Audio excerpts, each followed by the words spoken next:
Audio Jungle। आज हम परमेश्वर के एक महान योजना की ओर बढ़ेंगे और परमेश्वर के वचन के द्वारा हम देखेंगे कि परमेश्वर की जो योजना है वो यीशु के बलिदान में कैसे पूरी होती है और कितना महान योजना जो परमेश्वर ने अपने पुत्र प्रभु यीशु मसीह की बलिदान के पीछे एक बहुत बड़ा रहस्य जो इस संसार के हर एक व्यक्तियों के लिए, हर जाति के लिए, हर तबके के लिए, चाहे वो किसी भी धर्म का मानने वाला क्यों ना हो, उसके लिए एक बड़ा अद्भुत और बड़ा एक बहुत बड़ा रहस्य जो बलिदान के पीछे छुपा हुआ है। आज उस महान योजना को देखेंगे। मेरे प्रियो, मैं बताना चाहता हूँ कि जो बलिदान है प्रभु यीशु मसीह का, वो पूरे बाइबल का और हर एक मनुष्य जाति का एक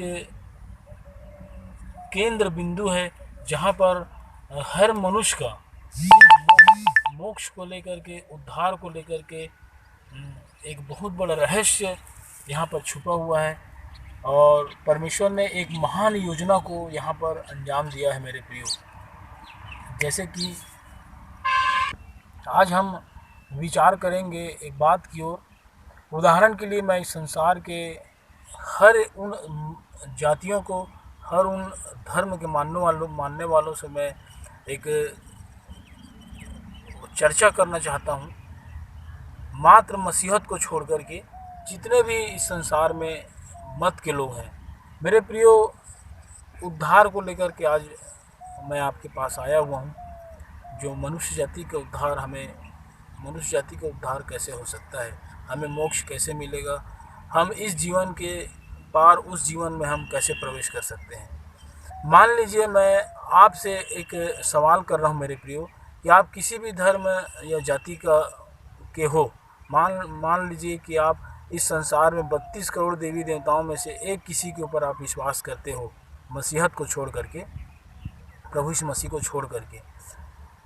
अगर आप इन 32 करोड़ में से किसी भी देवी देवता के ऊपर आपका विश्वास है कि हम उसके द्वारा या उसके नाम से हम स्वर्ग जा सकते हैं या उसके द्वारा हम मोक्ष पा सकते हैं, ऐसा आपका अगर विश्वास है, तो मैं एक सवाल आपसे पूछना चाहता हूँ मेरे प्रियो, कि प्रभु यीशु मसीह से पहले और यहाँ पर जितने भी देवी देवता आए, उससे पहले मनुष्य जाति का जब उत्पत्ति हुआ, मनुष्य की जब सृष्टि हुई, उसके बाद ही तो देवी देवता जो है अवतार लेकर के इस पृथ्वी पर आए।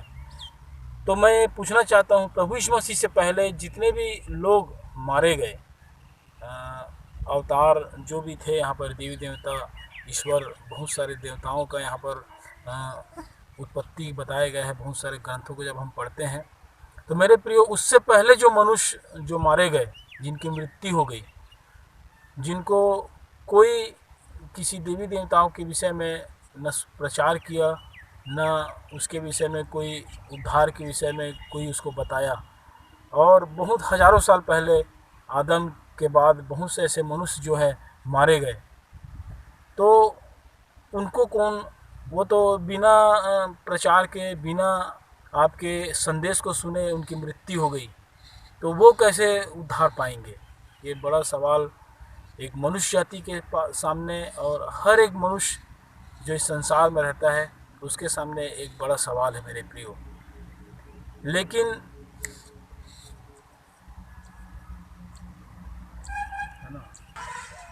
तो मैं इस बात को जानता हूँ और डंके के चोट पर बोलता हूँ कि किसी भी पंथ में, किसी भी धर्म जाति, इस मनुष्य जो सृष्टि से लेकर इस सृष्टि के अंदर जितने भी मनुष्य पैदा हुए, जितने भी अवतार आए, चाहे किसी ने भी इस बात का संदेश नहीं दिया, किसी ने भी इस बात को नहीं बताया कि जो पहले जो मनुष्य थे, जो किसी देवी देवताओं का संदेश नहीं सुना और वे मारे गए, उनका क्या होगा।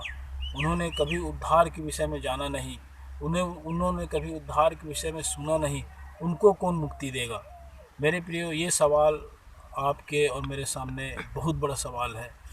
लेकिन जब हम पवित्र शास्त्र बाइबल में आएंगे तो परमेश्वर की जो महान योजना है वो पूरा होता दिखाई देता है और प्रमाणित तौर पर हमारे सामने बाइबल में इसका वर्णन है मेरे प्रियो। आइए हम पहला पतरस उसका 3 अध्याय 18 पद और 19 पद को पढ़ेंगे मेरे प्रियो। इसमें इस प्रकार लिखा है मेरे प्रियो, इसलिए कि मसीह ने भी अर्थात अधर्मियों के लिए धर्मी ने पापों के कारण एक बार दुख उठाया ताकि हमें परमेश्वर के पास पहुंचाए। वह शरीर के भाव से तो घात किया गया पर आत्मा के भाव से जिलाया गया। उसी में उसने जाकर कैदी आत्माओं को भी प्रचार किया। मेरे प्रियो, हमें समझना है कि प्रभु यीशु मसीह कैदी आत्माओं को प्रचार किया। बाइबल बताती है हमें कि प्रभु यीशु मसीह मारे गए, गाड़े गए, उसके 3 दिन के बाद जीवित हुए। बहुत से लोगों का मत है कि कई लोग सोचते हैं कि प्रभु यीशु मसीह चुपचाप कब्र में पड़ा रहा। ऐसा नहीं है मेरे प्रियो।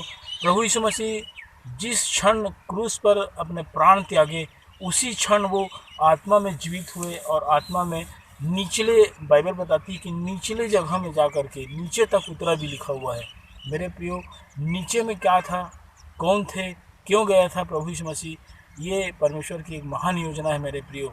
आपको समझ में आ गया होगा कि प्रभु यीशु मसीह नीचे जाकर किनको प्रचार किया, किसको प्रचार किया।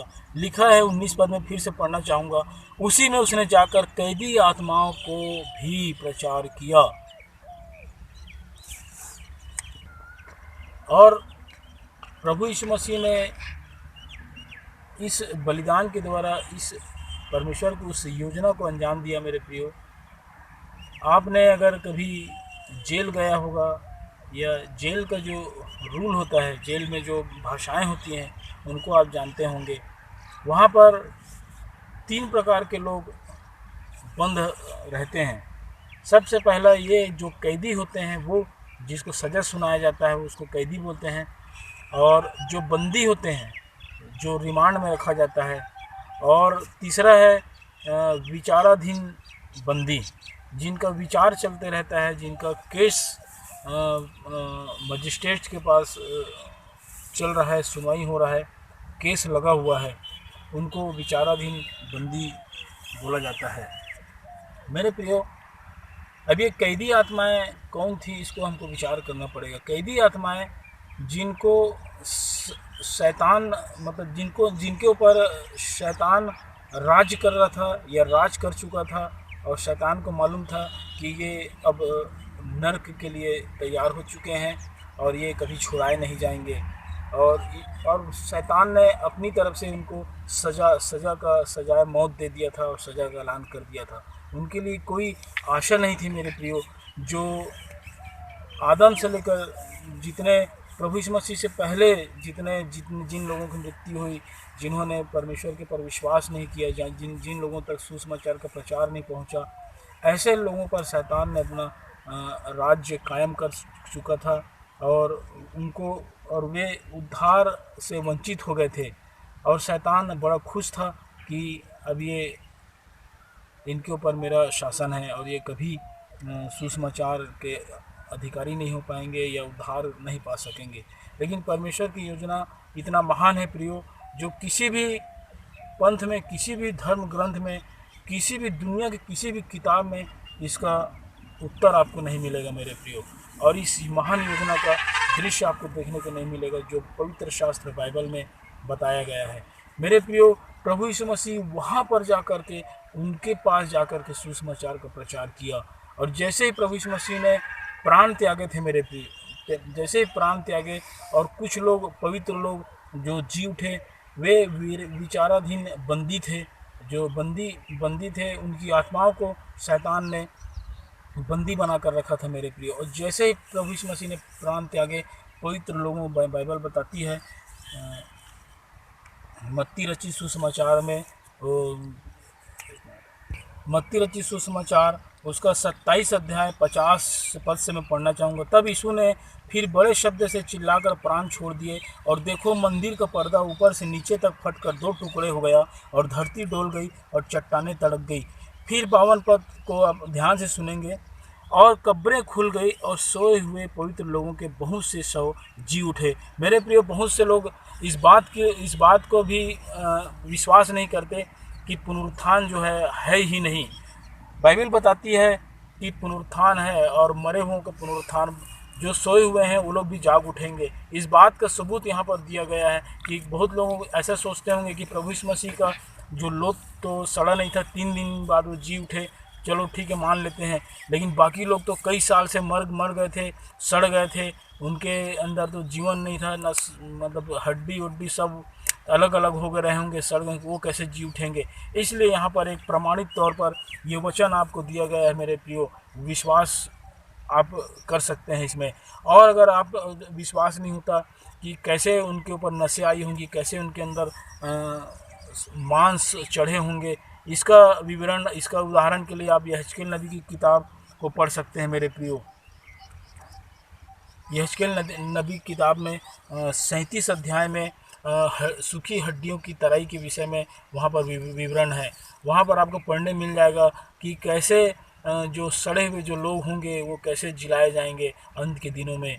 और इस बात का प्रमाणित बाइबल हमें देती है मेरे प्रियो। और बहुत बड़ी जो योजना जो परमेश्वर का जो प्रभु यीशु मसीह के क्रूस के द्वारा हुआ, वो ये था कि जो बहुत से लोग जो प्रभु यीशु मसीह से पहले जो सुसमाचार का प्रचार नहीं सुने थे, और परमेश्वर ने सबको मसीह में एकत्रित करने के लिए बाइबल में इशारा किया है मेरे प्रियो। और सब बातें प्रभु यीशु मसीह में पूर्ण होती हुई दिखाई हमको देती है। क्रूस से पहले, क्रूस के बाद जो भी लोग इस संसार में आए थे और आए हैं और आएंगे, सब प्रभु यीशु मसीह के ही द्वारा उद्धार को प्राप्त करेंगे। उसके सुसमाचार के द्वारा उन्हें उनके दंड को हटाया जाएगा मेरे प्रियो, उनके ऊपर दंड की आज्ञा नहीं होगी। हम थोड़ा सा इसके, अगर हम कुछ रेफरेंस को मैं बताना चाहूँगा मेरे प्रियो, उसको आप घर में पढ़ सकते हैं। आइए हम देखें कि थोड़ा सा इसके रेफरेंस को पढ़ेंगे। रोमियो की पत्री 3 अध्याय उसका 25 पद को हम पढ़ेंगे मेरे प्रियो। उसे परमेश्वर ने उसके लहू के कारण एक ऐसा प्रायश्चित ठहराया जो विश्वास करने से कार्यकारी होता है, कि जो पाप पहले किए गए और जिन पर परमेश्वर ने अपनी सहनशीलता के कारण ध्यान नहीं दिया, उनके विषय में वह अपनी धार्मिकता प्रकट करे। मेरे प्रियो, जो प्रभु यीशु मसीह से पहले जितने लोग आए और जो अधर्म में, जो पाप में पड़कर मर गए, उन लोगों के पाप को परमेश्वर ने आनाकानी किया, अनदेखा कर दिया। सहनशीलता के कारण परमेश्वर धीरजवंत है, बाइबल बताती है, ताकि वे सब मसीह में इकट्ठे किए जाएं। और जब इस वर्तमान जीवन में जो जी रहे हैं मेरे प्रियो, जो मसीह भाई हैं, जो अन्य जाति जो भी हैं, आपने अगर पूर्व में कितने ही पाप क्यों न किए हैं, अगर आप जब प्रभु यीशु मसीह के पास आते हैं मेरे प्रियो, तो आपके सब पाप को मिटाया जाएगा, आपके सब पापों को प्रभु यीशु मसीह के लहू से ढाँप दिया जाएगा। ये परमेश्वर का वचन आपसे वादा करता है। एक वचन और पढ़ेंगे, 49 अध्याय उसका 9 पद हमें बताता है मेरे प्रियो, जितने भी लोग बंदी हैं, बंदियों से कहे बंदी गृह से निकल आओ, और जो अंधियारे में है उनसे कहे अपने आप को दिखलाओ। मेरे प्रियो, जितने भी शैतान के कामों से बंधन में हैं, जितने भी बहुत सारे ऐसे पाप के बंधन में हैं, उनसे बाइबल बताती है कि उनके पाप को ढांपने के लिए एक पुरुष इस संसार में आया है, जो परमेश्वर का प्रतिरूप है, जो परमेश्वर के बलिदान को अपने ऊपर लिया, जो परमेश्वर का जो दंड था उसको उसने अपने ऊपर लिया, ताकि हम जो मनुष्य जाति है उनके लिए एक उद्धार का मार्ग खुल जाए, जिसके द्वारा हम और हमारा घराना और वे सब जाति जिससे परमेश्वर प्रेम करता है, जिसको परमेश्वर अपने स्वर्गीय धाम में बुलाना चाहता है, वे सब उस क्रूस के मार्ग से उद्धार पा करके स्वर्गीय स्थानों में पहुंच सके। आइए एक वचन और पढ़ेंगे, यशायाह नबी की किताब 61 अध्याय उसका 1 और 2 पद। इसमें इस प्रकार लिखा है मेरे प्रियो, प्रभु यहोवा का आत्मा मुझ पर है, क्योंकि यहोवा ने सुसमाचार सुनाने के लिए मेरा अभिषेक किया और मुझे इसलिए भेजा है कि खेदित मन के लोगों को शांति दूं, कि बंदियों के लिए स्वतंत्रता का और कैदियों के लिए छुटकारे का प्रचार करूं, कि यहोवा के प्रसन्न रहने के वर्ष का और हमारे परमेश्वर के पलटा लेने के दिन का प्रचार करूं, कि सब विलाप करने वालों को शांति दूं। मेरे प्रियो, यहाँ पर जो बंदी और स्वतंत्रता के विषय में जो बताया गया है वो सब के विषय में है। आज वर्तमान समय में जब यहाँ पर रहते हैं तो बहुत से ऐसे लोग हैं जो स्वतंत्र नहीं हैं, जो गुलाम में हैं, आज भी पाप के गुलाम में, पाप के दासत्व में, शैतान के बंधुआई में है। शैतान ने उनको बांध कर रखा है मेरे प्रियो।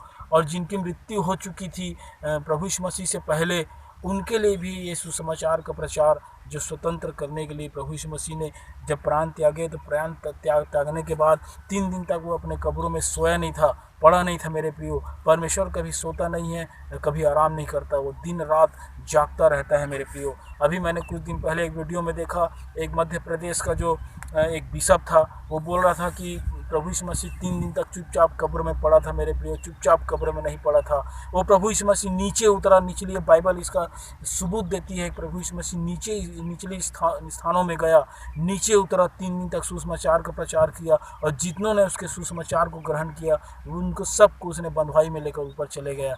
ये बाइबल इस बात का सबूत देती है मेरे प्रियो। आज हमारे पास ऐसा छुड़ाने वाला परमेश्वर है, आज हमारे पास छुड़ाने वाला ऐसे प्रभु यीशु मसीह को परमेश्वर ने भेजा है, जो आज से कई हजार साल पहले जो मनुष्य जाति का जब उत्पत्ति हुआ और प्रभु यीशु मसीह तक जितने भी लोग मारे गए, जितने भी लोग पाप में मर गए, उनके लिए भी सुसमाचार का प्रचार, उनके लिए भी एक संदेश प्रभु यीशु मसीह ने लेकर नीचे तक गया।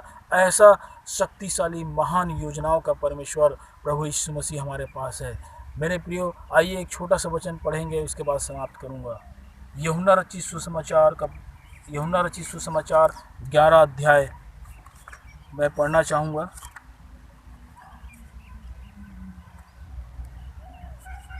25 पद और 26 पद मेरे प्रियो, इसमें इस प्रकार लिखा है, यीशु ने उससे कहा, पुनरुत्थान और जीवन मैं ही हूँ, जो कोई मुझ पर विश्वास करता है, मैं ही हूँ का मतलब मेरे प्रियो केवल प्रभु यीशु मसीह और कोई नहीं है। इस शब्द से आप उसके अर्थ को समझिए। यीशु ने उससे कहा, पुनरुत्थान और जीवन मैं ही हूँ, जो कोई मुझ पर विश्वास करता है वह यदि मर भी जाए तो भी जिएगा। हमने अभी देखा कुछ देर पहले कुछ वचनों के द्वारा कि मरे हुए लोग भी जिलाए जाएंगे और जिलाए गए। इसका उदाहरण प्रभु यीशु मसीह ने अपने वचनों के द्वारा, परमेश्वर ने और भी बहुत सारे वचनों के द्वारा पुराने नियम में अगर हम पढ़ते हैं यहेजकेल की किताब में, तो कैसे जिलाए गए। बहुत से लोगों का विवरण इस बाइबल में मिलता है कि लोग जिंदा उठा लिए गए, जीवित हुए। और आगे पढ़ना चाहूँगा, और जो कोई जीवित है और मुझ पर विश्वास करता है वह अनंत काल तक न मरेगा। क्या तू इस बात पर विश्वास करता है?